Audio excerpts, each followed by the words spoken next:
Okay, so I'm going to give you a little lesson on how to make the fudge. First, you need to get this marshmallow fluff right on the back. One bag, the morsels, vanilla extract, domino sugar, and 1 stick of butter, evaporated milk I already put in there, 10 ounces of evaporated milk, and you throw everything in here. So that's 1 cup, 2 cups. I'm going to add 3, 4, 5 cups of sugar, and then I'll continue. I forgot the teaspoon of salt, so Morton salt. Okay, this is the tricky part, getting this out. So you just have to make sure you break the seal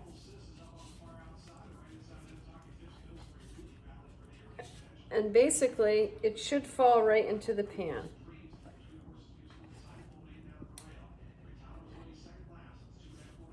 There we go. I use a spatula so I can get every little bit out.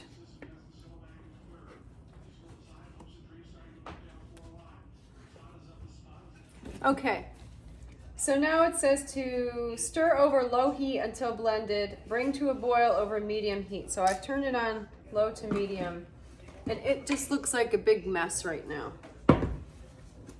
And I use a non-stick pan.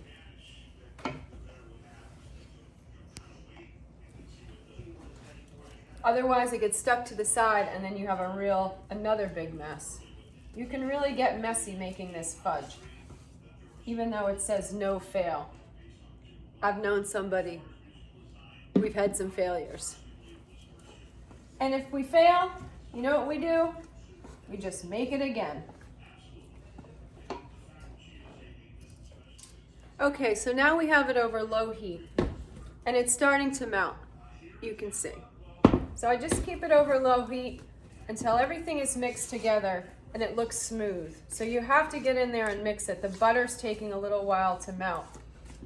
So once that starts to look like it's all mixed together, then you start to turn it up to a medium heat, and then the medium heat will start to bubble. And I'll show you when we start to get ready to bubble. I'll get right back to you. Okay, now that it's pretty smooth, it's definitely smooth and one consistency. I'm going to turn up the heat a little bit to medium. So now you have to watch it full time. You can't walk away from it. You can't stop stirring it. You've got to stay with it. And this is where it can go wrong. It can start to stick to the bottom of the pan, and it can also get burnt if you don't keep stirring, even with a non-stick pan. So keep this going, and then once it starts to bubble, we'll check in. Okay, so now that it starts to get on medium heat, I'm stirring it constantly. I also now have a puppy, come here, tied to me because this is a very important time. Hi! And I cannot be distracted by a puppy because you can't take your eyes off of it and you have to keep stirring. So, in true fashion, I've tied the puppy to myself so he can't get into trouble, and then I can keep cooking. And now, once it starts to bubble, it'll start to change color when it starts to bubble, and that's when you know you're getting to the point where you've got to keep stirring. Okay, so now we have it on medium heat and it's starting to bubble. And the color starts to change. It starts to look like chocolate chip cookie dough because the sugar is starting to brown on the bottom, and that's why you have to keep stirring the whole time.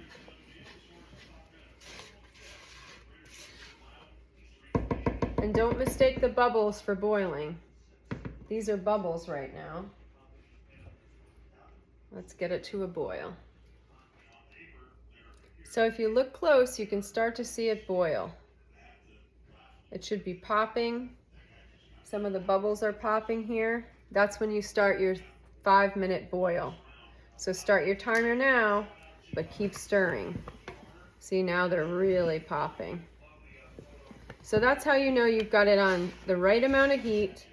You might want to, if you turn it up, you might want to turn it down just a little bit. Keep track of that boil and also keep track for 5 minutes. Back in 5 minutes.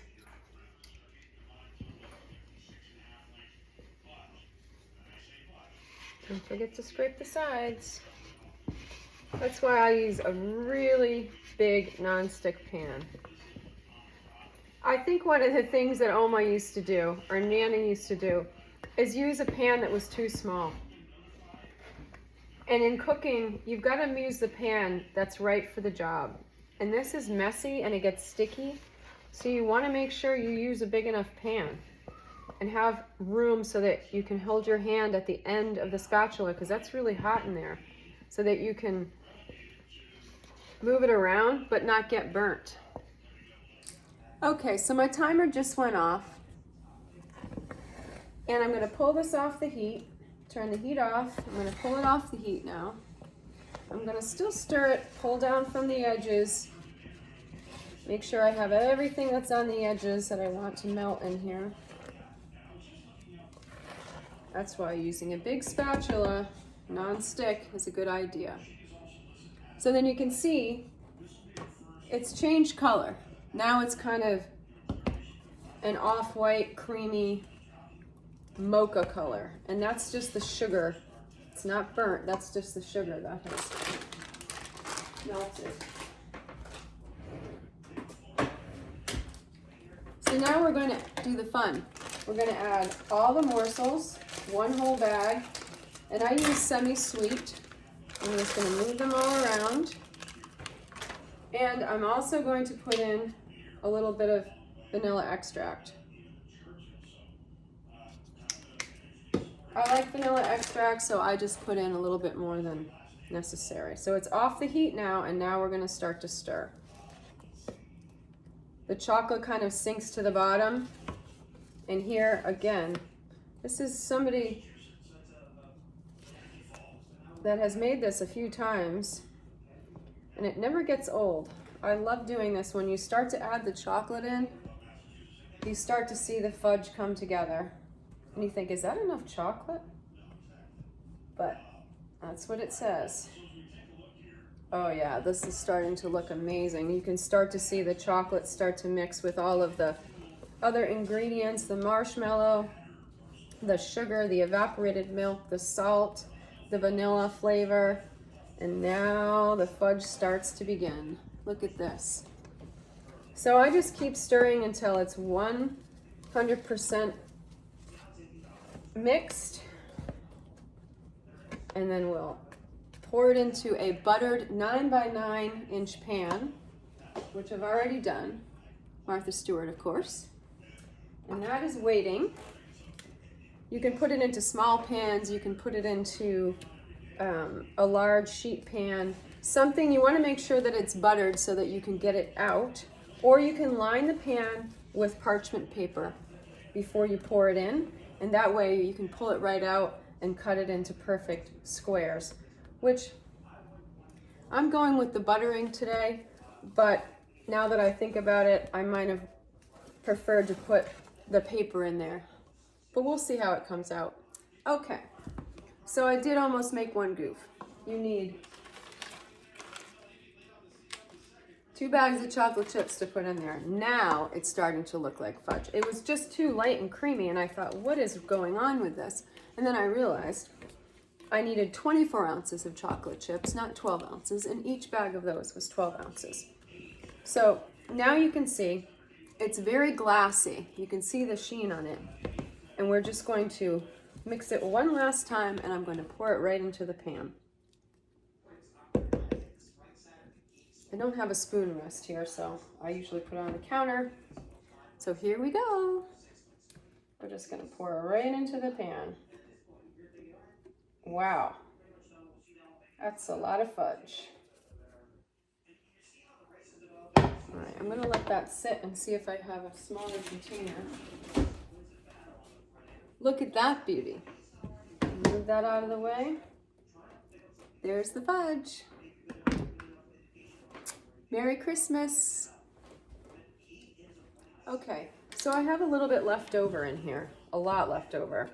And what I'm going to do is I put a little pan, I got some parchment, and I'm going to give this a shot and see if I can get it into the pan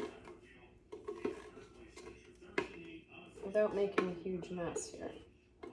And it started to get cool already, so it could be a problem. Let's see. Just gonna let it roll right down into the parchment. Pull that out.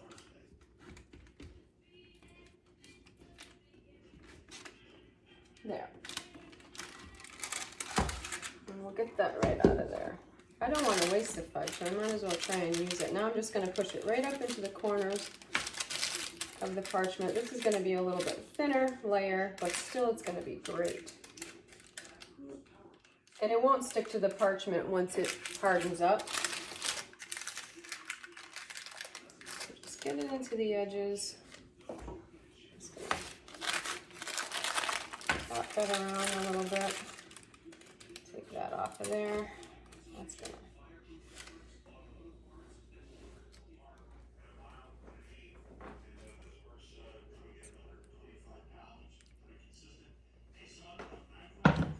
And then here's the extra one, little extra. And there is my little kitchen helper. And I still have my belt on. See? Tied to me. So I can get things done in the kitchen while I got a little helper. Love you. Merry Christmas, Soph. Okay, so here's the big pan, finished pan. And then I have here the little extra pan. And we did it both ways. We buttered it. And then we also use the parchment paper. And I think somebody's pooped out. So Merry Christmas. From my heart to yours, Sophie. I love you very much, and I hope next Christmas we can do this together.